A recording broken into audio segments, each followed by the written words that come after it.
Табысты өмір. Нора ұйықтап жатты. Түсте көрмей терең тәтті ұйқыда жаттыр. Оята шырылдағанда ғана оянып, қайда екенін ұқпай аңтарылып қалды. Таңғы 6:30 екен. Экран жарығы түскенде төсек қасында жарық қосқыш барын көрді. Оны басып қалып еді, қонақ үйде жатқанын түсінді.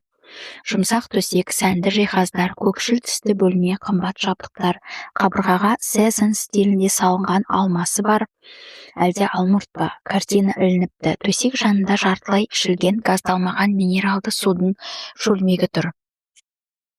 Үгілмелі печеньелердің қорабы ашылмаған. Принтерге басып шығарған бума қағаз, әлде бір кесте. Нора кестеге қарады. Британия империясы орденінің иегері Гулливерді зерттеу, табысқа ынталандыру атты көктем конференциясына арнайы шақырылған қонақ Нора Ситтің жұмыс кестесі. 8:45 Прая на Вулури. 9:00 дыбысты тексеру, 9:05 техникалық тексеру, 9:30 Нораны VIP алаңда күтіп алады немесе негізгі залда бірінші спикердің сөзін тыңдайды. 10:15 Нора сөйлейді. 10:45 көрермендер сауалына жауап беру, 11:00 танысу, жүздесу, 11:30 соңы. Нора Сит Британия империясы орденінің иегері. Табысқа ынталандыру, демек бұл өмірде ол табысқа жеткен жан екен. Бастамасы жаман емес. Бүгін лоббиде кездесуге тиіс жиын мен өзгелер кім болды екен? Кесте жазылған қағазды жерге тастап төсегінен тұрды. Кездесуге дейін көп уақыт бар. Неге таңғы 6:30-да тұруы керек? Күнде ерте оянып жүзетін шығар. Солай болса керек. Түймені басып еді, перде ақырын сырғып ашылды. Нора көкпеңбек бассейн мен зәулім үйлерді, Нолика аренаның аппақ күмбезін көрді. Бұған дейін мұндай жерде тұрып осындай көріністі тамашалаған емес. Лондон, Канари Уарф, 20 қабат. Жуынатын бөлмеге кірді. Сарғыш қоңыр плитка, үлкен душ кабинасы, үлпілдеген аппақ орамал. Әдетте таңертең басы ауырып меңзем болып тұрушы еді, бүгін ерекше сергек. Қарсы қабырғаның жартысын алып тұрған үлкен айнаға қарады. Өз келбетін көріп ішегін тартты. Содан соң күліп жіберді. Денсаулығы бабында екені анық. Күші тасып тұр. Бұл өмірде де пижама таңдай алмапты. Бұршақ жасыл торлы іш киім киіп алыпты. Жуынатын бөлме аса үлкен екен. Нора жерге етбетінен жатып, қолын бүгіп, денесін көтеріп жаттығу жасады. Тізесі дірілдемей 10 рет оп-оңай жасап шықты. Шынтағын тіреп төрттағандап тұрып көрді. Бір қолына сүйеніп тұрды. Одан кейін екіншісіне ауыстырды. Екі қолы да дірілдемеді. Берпей жаттығуын жасады. Мүлде қиналмады. Ғажап. Орнынан тұрып тастай қатты қарын бұлшық етін ұрып көрді. Кеше ғана өз өмірінде биік көшеге көтерілемін деп ентігіп қалған еді. Соңғы рет мұндай күйді жасөспірім кезінде сезінген шығар. Иә, дәл осындай мықты болып көрмепті, күші бойына симай тұр деп сипаттаса болады. Фейсбукке Изабель Хирш деп жазып еді, бұрынғы ең жақын досы әлі Аустралияда жүргенін, аман екенін біліп қуанып қалды. Екеуі әлеуметтік желіде дос емес екен. Нора оған қайғырмады. Бұл өмірде ол Бристол университетінде оқымаған да шығар. Оқыса да екі түрлі мамандықты таңдаған болар. Бұл өмірдегі Изабель Хирш Нора Ситті ешқашан көрмесе де, таныс болмаса да, Нораның негізгі өміріндегі тірлігін жасап жүрген сезіну біртүрлі екен. Одан кейін Дән туралы ақпарат іздеді. Дән Жина есімді велоспорт жаттықтырушысына үйленіпті. Бақытты өмір сүріп жатқанға ұқсайды. Жина Лорд тұрмыс құрғанға дейінгі фамилиясы Шарп, Сицилияда үйленіпті. Енді Нора Сит деп іздеді. Википедия парақшасы. Иә, өз парақшасы бар екен. Нораның олимпиада жеңімпазы болғанын растады. 2 мәрте. Еркін жүзудің шебері дейді. Еркін стиль бойынша 800 метрді небәрі 8 минут 5 секундта жүзіп өтіп, алтын медаль алыпты. Ал 400 метрде күміс алған. 22 жасында осындай жетістікке жеткен. 26 жасында 4-10 100 метр эстафетаға қатысып, тағы бір күміс медаль алыпты. Әйелдер арасында дүниежүзілік су спорты чемпионатында 400 метрге еркін жүзуден біраз уақыт рекорд жасағанын оқыған Нораның күлкісі келді. Кейін халықаралық жарыстарға қатыспайтын болды. 28 жасында зейнетке шыққан. Қазір BBC арнасында жүзуге қатысты спорт жарыстарына комментатор болып жүр екен. Ара-тұра спорт мәселелері деген телевизиялық шоуға қатысады. Жүзіп өт не батып кет деген мемуар жазып жатыр. Ұлыбританияның жүзгіштер қауымдастығының жаттықтырушыларына көмектеседі. Әлі күнге дейін күн сайын 2 сағат суға жүзеді. Қайырымдылыққа көп қаржы бөліпті. Әсіресе Мари Кюри атындағы обырға қарсы қорға жиі көмектеседі екен. Теңізді қорғау қауымдастығы үшін Брайтон пирсінде қайырымдылық мақсатта жүзу марафонын өткізген. Кәсіби спорттан кеткен соң Ла-Манш бұғазын 2 мәрте жүзіп өткен. Нора тіпті TED конференциясында сөйлеп, спортта табысқа жету жаттығуын мен өмірлік мақсат жайлы айтыпты. Миллионнан астам адам көріпті. Сілтемеден өтіп бейнебаянды қосқан Нораға басқа біреу сөйлеп тұрғандай көрінді. Мына әйел өзіне өте сенімді, сахнаны еркін басқарып тұр, денесін тік ұстайды. Күлкісі де шынайы. Қажет кезде аудиторияны күлдіріп, алақан соқтырып, сөзін мақұлдатып алады. Көрермендер оны бас изеп тыңдап отыр. Бұлай сөйлей аламын деп ешқашан ойламаған. Басқа Нораның сөзін тыңдаған сайын, өзі ешқашан оған ұқсай алмайтынын ұқты. Қайратты адамдар да басқалар сияқты ет пен сүйектен жаралған пенде, деді ол. Басты айырмасы олардың мақсаты айқын, соған жету үшін өзін аямайды, еш кедергіге қарамайды. Кедергіге толы өмірде мақсатына үздіксіз ұмтылу үшін қажыр қайрат керек. Ақыл ойын мен денен еркіне көнбей бұлқынса да мақсатынан қайтпа. Басынды тік ұстап, өз жолымен жүзе бер. Айналана қарама. Менен біреулер озып барады-ау деген уайымды естер шығар. Мәссаған, бұл сөзді шынымен Нора айтып тұр ма? Видеоны біраз өткізіп жіберді. Басқа Нора Жанна Дарк сияқты жалындап сөйлей берді. Өзіне адал бол, басқаға еліктеймін десең, жар түбіне құлайсың. Басты мақсат табиғи болмысында сақтау, ойында, әрекетінде өзіндікі болсын. Өзіңіздің ең шынайы болмысыңызды табыңыз. Соны қабылдаңыз, қолданыңыз, жақсы көріңіз. Сол болмысты сақтап қалу үшін жұмыс істеңіз. Біреулер сізге күліп мазақ етуі мүмкін. Оларға мән бермеңіз. Өсек аян қызғаныштан туады. Басынды тік ұста, төзімді бол, тоқтамай жүз деп күбірледі Нора. Сосын қонақүй ішінде бассейн бар ма екен деп ойлады. Бейнебаян жоғалып кетті, телефоны шырылдады. Надя деген жазу шықты. Өмірінде Надя есімді танысы болған емес. Бейтаныс есімді оқығанда қуанғанын, әлде үрейленгенін парықтай алмай мен-зем болып отырып қалды. Жарайды, сосын біле жатар. Тұтқаны көтерді. Алло? Қымбаттым, деді белгісіз әйел. Жақын адамы болса керек, бірақ жақын тартып тұрған жоқ. Суықтау, акценті байқалады. Орысқа ұқсайды. Халің жақсы болар. Сәлем, Надя, рахмет, жақсымын. Қонақ үйде отырмын. Конференцияға дайындалып жатырмын. Нора көңілді сөйлеуге тырысты. Иә, конференцияде. Бір сөйлеген үшін 15 000 фунт аласың ғой. Жаман емес, ал керек болса. Надя, бұл кім өзі? Мұның алатын ақшасына дейін біледі екен. Иә, Жоудан естідік. Жоудан? Иә, жарайды, әкенің туған күні таяп қалды. Ақылдасу керек. Немене, сен келіп көрініп кетсен, ол қуанып қалатын еді. Нора елесті көргенде денесі мұздап қалтырап кетті. Әкесін жерлеген сәт, ағасы екеуін бір-бірін құшақтап жылағаны көз алдынан өтті. Әкем өліп қалған, әкем. Бақшадан енді кірді, өзімен сөйлесесің бе? Есінен тана жаздаған Нораға айналасы әйнекке айналып сынып жатқандай көрінді. Сөйтсе де тым болмағандай сөйлей берді. Немене, әкенмен сөйлесесің бе деймін. Есін жиғанша біраз уақыт өтті, теңселіп барып отырды. Даусы қырылдап әрең шықты. Ауыр тыныс алды, тамағы құрғады. Осының бәрі түсі шығар. Уақыт машинасына кіріп алды ма? 20 жыл артқа қайтып кеткендей. Жауап беруге тым кеш еді. Надя, міне өзі деп біреуге телефонды ұстатты. Нора телефонды өшіргісі келген. Сонысы дұрыс болар ма еді, бірақ өшірмеді. Әкесінің дауысын тағы еститін мүмкіндік туды ғой. Алдымен телефоннан әкесінің тыныс алғаны естілді. Содан соң, әй Нора, аманбысың? Осылай деді, түк болмағандай хал сұрап тұр. Соның өзі, әкесі даусы осылай қатқыл шығатын, тек сәл жұмсарған, әлсіреген сияқты. 15 жыл өтті ғой. Әке, деді Нора, сыбырлап әрең сөйледі.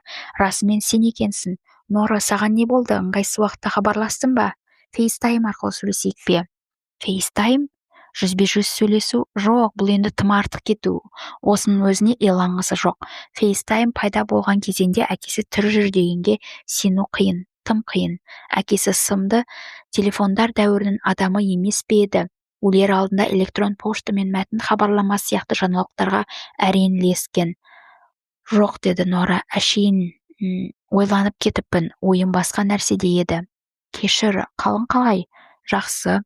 Кеше Салиді мал дәрігерге апардық. Сали әкесінің иті болса керек, әкешесі еш қашан ит немесе басқа да үй жануарын асыраған емес. Нора кішкентай кезінде ит немесе мысық асырайық деп жалынатын. Ондайда әкесі жануарлар аяққа оратылып ешқайда шығармайды деп бетін қайтаратын. Оған не болды деп Нора жайбарақат сөйлеуге тырысты. Баяғы құлағы ғой, ескі ауруы мазалап жүр. Я, дей салды Нора Салидің құлағы ауыратынын баяғыдан білетін адам құсап. Байғұс Сали, мен сені жақсы көремін, әке, ылғи да айтқым келетін. Саған бүгін не болды, Нора? Бір түрлі әсерленіп тұрсың ғой. Мен әшейін саған көп нәрсе айтпаған едім. Сені жақсы көретінді білсен деймін. Сен жақсы әкесін, басқа өмірде. Мен жүзуді тастаған өмірде саған ештеңе айта алмадым деп қатты өкінемін. Нора артық сұрақ қою қауіпті екенін білсе де көмейіне келген сауалды іркіп қала алмады. Арнасынан асқан өзен суы сияқты сұрақтар да еркінен тыс шықты. Әке, денсаулығың жақсы ма? Жаман болатындай не көрініпті? Жай сұрағаным ғой, әлгі кеуден шаншып ауыратыны бар еді ғой. Жазылдым ғой, оның бәрін ұмыттым. Қанша жыл болды, өзің де білесің. Денсаулығымда кінәрат болып па еді? Олимпиада жеңімпаздарының қасында жүргенде ауру ұят екенін түсінесің. Бұрынғыдай регбимен айналысамын. Ішімдікті қойғаныма 16 жыл болды. Дәрігерлер холестерин мен қан қысымы төмен дейді. Иә, дұрыс, оны алғанын есімде. Тағы бір сұрақ көмейіне лықсып келіп қалды. Оны қалай сұрарын білмеді, сондықтан тіке қоя салды. Надямен қашан көңіл жарастырып едің? Ұмытшақ боп кеткенсің бе, саған не болды? Жоқ, иә, солай сияқты. Соңғы кездері өмір туралы көп ойланатын болдым. Философ болайын дедім бе? Енді соның оқуын оқыдым ғой. Қашан? Мән берме, Надя екеуінің қалай танысқандарында есіме түсіре алмай тұрмын. Телефонның әр жағында әкесі жөткірінді. Ол да сөзін қысқа қайырды. Қалай кездескенімізді өзің білесің, неге оның бәрін қазбалап кеттің? Психотерапевтің бірдеңе деді ме? Оған қатысты менің пікірімді білесің ғой. Нора өзінің психотерапевтке барып жүргенін білді. Кешір, әке. Түк етпейді, сенің бақытты екеніңді білгім келді. Әлбетте бақыттымын. Қызым олимпиада чемпионы, өзім өмірлік махаббатымды жолықтырдым. Сен қайтадан оңала бастадың. Жанына салған жараны айтамын. Португалиядан кейін. Нора Португалияда өзіне не болғанын білгісі келген, бірақ алдымен басқа сауал мазалады. Мамам ше? Ол сенің өмірлік махаббатың емес пе еді? Оның бәрі баяғыда болған жайт. Өмірде бәрі өзгереді, Нора, ересек адамсың ғой, түсінуге тиіссің. Нора телефон даусын қатты естілетін етіп қойды. Өзі Уикипедияны қайта ашты, түсінікті. Әкесі украиналық жүзгіш Егор Ванконың шешесі Надя Ванкомен көңіл қосқан соң ата-анасы ажырасып кетіпті. Бұл өмірде анасы 2011 жылы қайтыс болып кеткен екен. Осының бәрі Нора Бетфорд саябағында әкесіне жүзуді тастайтынын айтпағандықтан болған. Қайтадан әлгі сезімді бастан өткерді, солып бүрісіп бара жатқандай. Бұл өмір де оған арналмаған екен. Кітапханаға оралғаны абзал болар. Бірақ Нора қайтпады. Әкесімен қоштасып телефонды өшірді де өзі жайлы мақаланы оқи берді. Қазір жалғыз екен. Оған дейін 3 жыл бойы америкалық олимпиада жеңімпазы Скотт Ричардспен көңіл жарастырып, Калифорния штатының Сан-Диего қаласында Ла-Холле ауданында тұрыпты.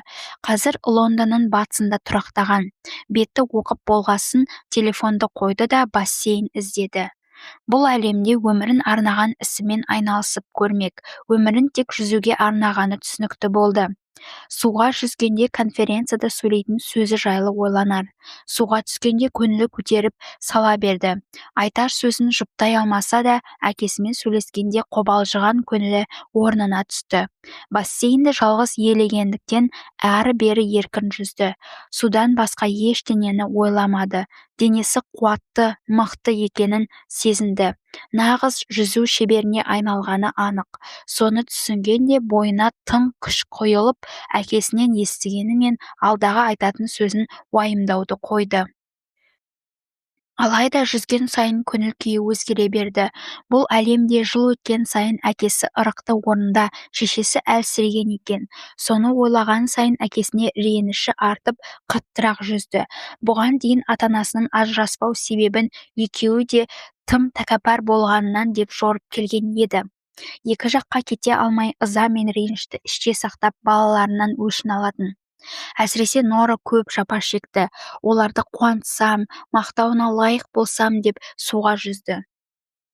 Ал мына өмірде Нора әкесін бақытты етіпті.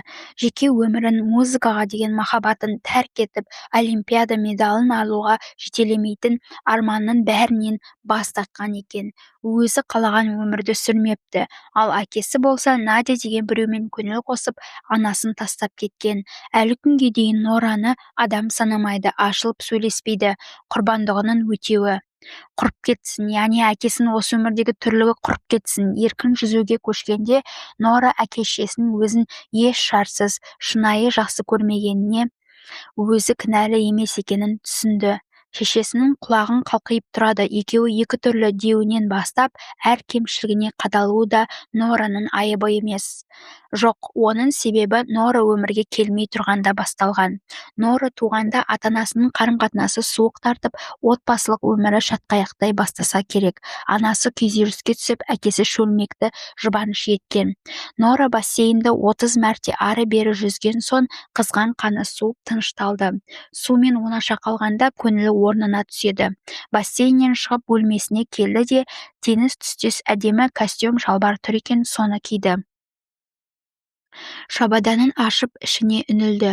Шабаданнан жалғыздық лебі есіп тұр екен. Өзі жазған кітаптың бір данасы жатыр. Мұқабасында Ұлыбритания командасының киімін киген Нора қайтпас қайсар қыз ретінде бейнеленген.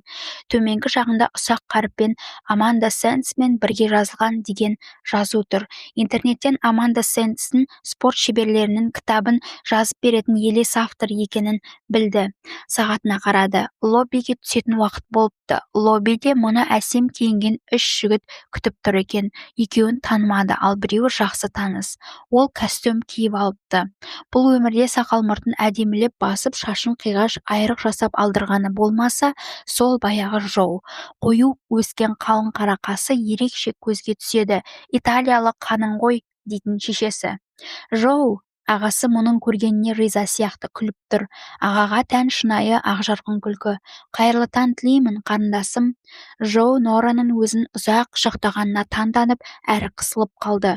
Құшақтасып болған соң ол жанындағы екі адамды таныстырды. Мынау конференция ұйымдастырушы Гулливер зерттеу орталығының өкілі Прая, ал мынау танымал спикерлер өкілі Рори. Сәлем, Прая, деді Нора. Сәлем, Рори. Көріскеніме қуаныштымын. Иә, біз де, деп жымиды Прая.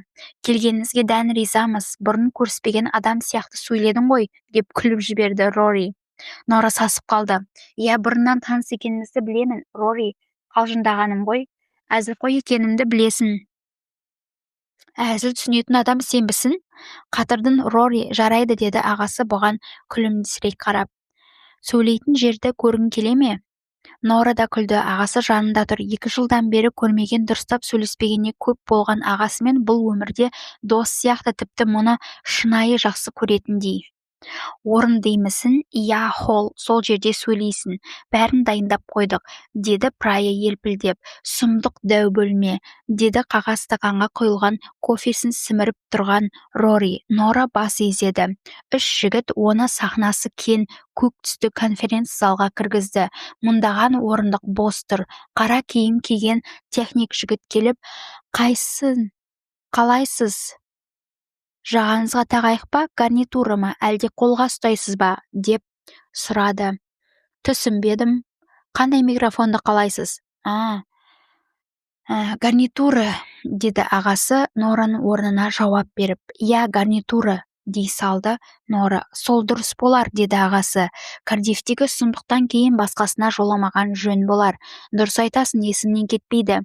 Прая бірдеңе сұрағысы келгендей Ноораға қарап жымиды. Мультимедияныз бар шығар, слайд көрсетесіз бе? Мен... Ағасы мен Рори бұған алаңдай қарады.